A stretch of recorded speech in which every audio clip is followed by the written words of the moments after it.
ہم ہوا کے نرم و تیز جھونکوں کی مانند آگے بڑھ رہے تھے۔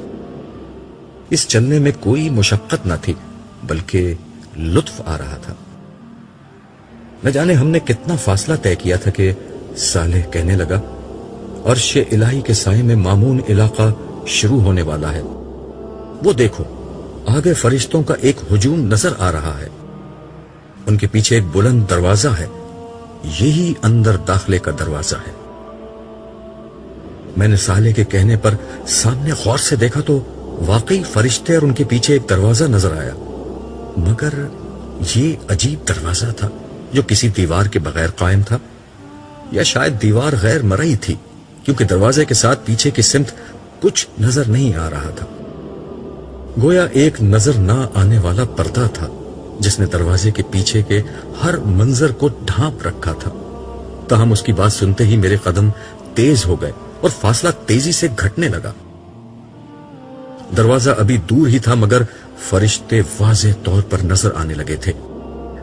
یہ انتہائی سخت گیر اور بلند قامت فرشتے تھے جن کے ہاتھ میں آگ کے کوڑے دیکھ کر میں گھبرا گیا۔ میں نے صالح کا ہاتھ مضبوطی سے پکڑ کر اسے روکتے ہوئے کہا، تم غالباً غلط سمت جا رہے ہو، یہ تو عذاب کے فرشتے لگتے ہیں۔ چلتے رہو، اس نے رکے بغیر جواب دیا۔ ناچار مجھے بھی اس کے پیچھے جانا پڑا، تاہم میں نے اتنا اہتمام کر لیا کہ اس سے 2 قدم پیچھے رہ کر چلنے لگا تاکہ اگر پلٹ کر بھاگنے کی نوبت آئے تو میں اس سے آگے ہی رہوں۔ صالح کو میرے احساسات کا اندازہ ہو چکا تھا، اس نے وضاحت کرنی ضروری سمجھی۔ یہ بے شک عذاب ہی کے فرشتے ہیں۔ میں نے اس کی بات درمیان سے اچک کر کہا، اور یہاں اس لیے کھڑے ہیں کہ آگے جانے سے قبل میری پٹائی کر کے میرے گناہ جھاڑیں۔ وہ میری بات سن کر بے اختیار ہنسنے لگا اور بولا، دیکھو، اگر پٹائی ہونی ہے تو تمہارا بھاگنا مفید ثابت نہیں ہوگا۔ کوئی شخص ان فرشتوں کی رفتار اور طاقت کا مقابلہ نہیں کر سکتا۔ ویسے تمہاری اطلاع کے لیے عرض ہے کہ یہ تمہارے لیے یہاں نہیں کھڑے ہیں، بلکہ یہ اس لیے کھڑے ہیں کہ خدا کا کوئی مجرم اگر اس سمت آنے کی کوشش کرے تو اسے اتنا مارے کہ وہ دوبارہ اس طرف آنے کی ہمت نہ کرے۔ ہمارے قریب پہنچنے سے قبل ہی انہوں نے 2 حصوں میں بٹ کر ہمارے لیے ایک راستہ بنا دیا۔ از راہ عنایت انہوں نے یہ اہتمام بھی کر دیا کہ کوڑوں کو اپنے پیچھے کر لیا۔ میرا خیال تھا کہ وہ ہمیں دیکھ کر مسکرائیں گے اور اظہار مسرت کریں گے، مگر کوشش کے باوجود ان کے چہروں پر کوئی مسکراہٹ تلاش نہ کر سکا۔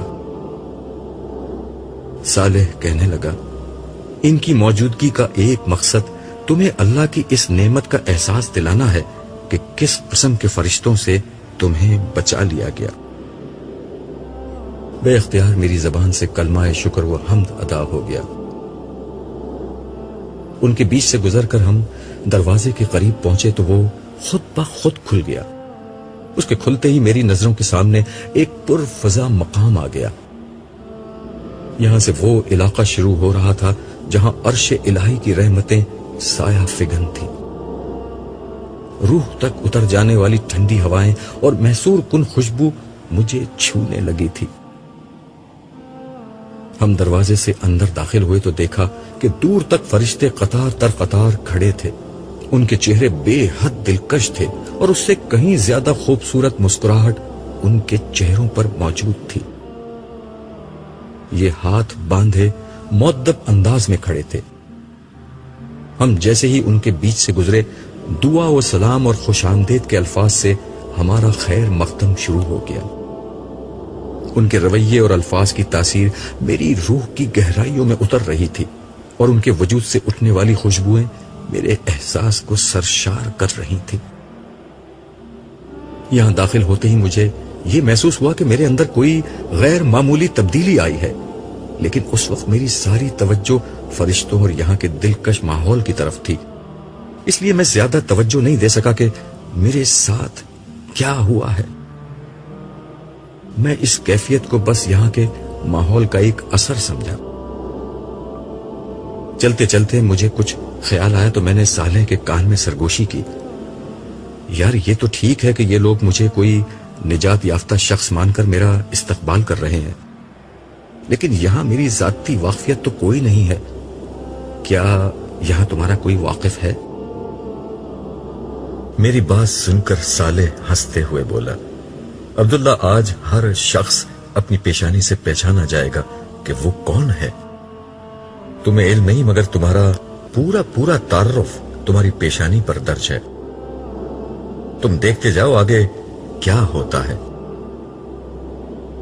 قطار کے اختتام پر کھڑا ایک وجیح فرشتہ جو اپنے انداز سے ان سب کا سردار معلوم ہوتا تھا میرے پاس آیا اور میرا نام لے کر اس نے مجھے سلام کیا. میں نے سلام کا جواب دیا.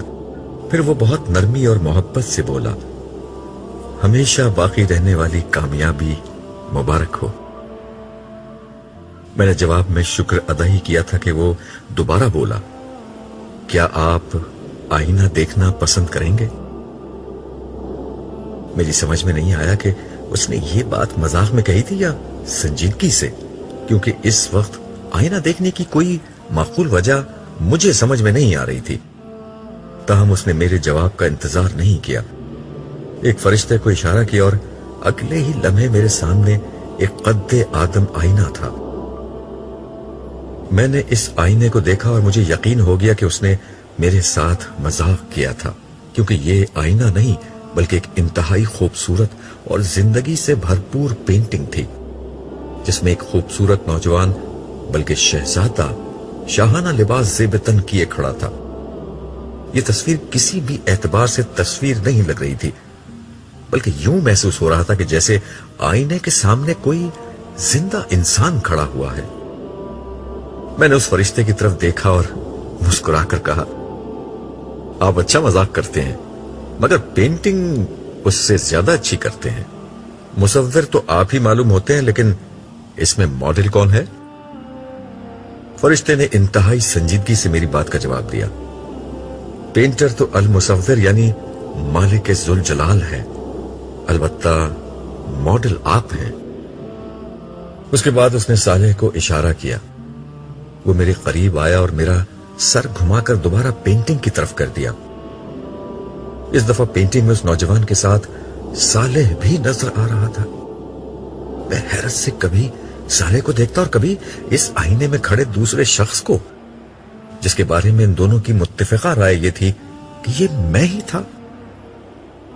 مگر یہ میں تو نہیں، میں نے بلند آواز سے کہا. جواب میں صالح نے یہ مصرع پڑھ دیا، اے جانے جہاں، یہ کوئی تم سا ہے کہ تم ہو. لیکن یہ کیسے ممکن ہے؟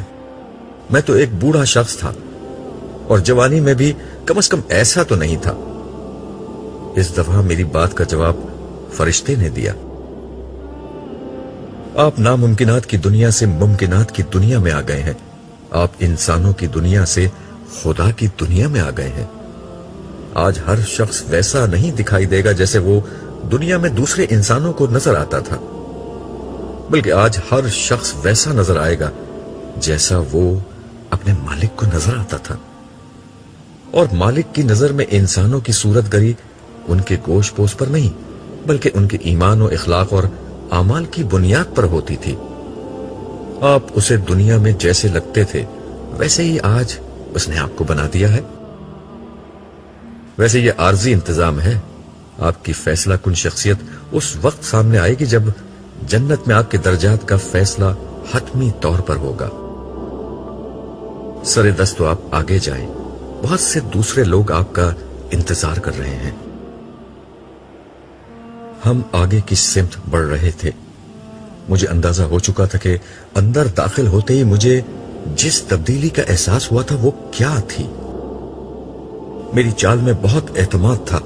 شاید یہ آئینے کا اثر تھا کہ اب مجھے یقین آنے لگا تھا کہ رب کعبہ نے مجھے سرفراز کر کے میرے بخت کو ہمیشہ کے لیے جگا دیا ہے.